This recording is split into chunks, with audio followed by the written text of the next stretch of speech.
m'amène au rendez-vous des écomatériaux, je ne voyais personne parler de la construction paille dans la programmation. Je me suis proposé pour venir faire une intervention à ce titre-là. Ma conférence, je l'ai fait de manière assez générale parce qu'on avait besoin de replacer la construction paille dans le contexte historique du pourquoi on revient aujourd'hui à l'usage d'un ballot de paille. Donc on s'adresse à la fois aux néophytes, mais aussi le grand public et qui a besoin lui aussi de savoir que ça existe pour pouvoir passer des commandes auprès des professionnels. C'est une approche historique, technique, réglementaire.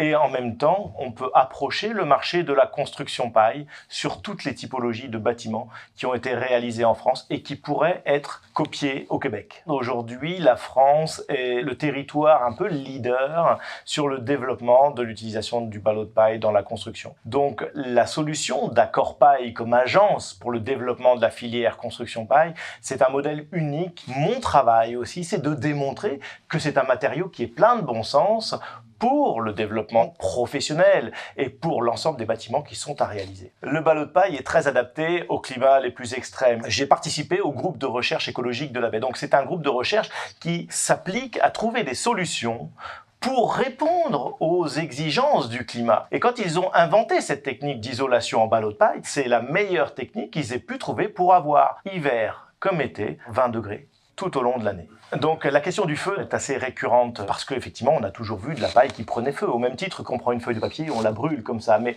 si vous prenez un dictionnaire et que vous essayez de l'allumer, vous n'y arriverez pas. Tout simplement. Le dictionnaire, lui, il va jamais brûler parce qu'il n'y a pas d'oxygène à l'intérieur. La paille en ballot, sans oxygène, ne brûle pas. De nombreux tests l'ont prouvé aujourd'hui. Le message que je pourrais passer à l'ensemble des acteurs, c'est de se poser la question si la paille peut être une solution à un projet de construction.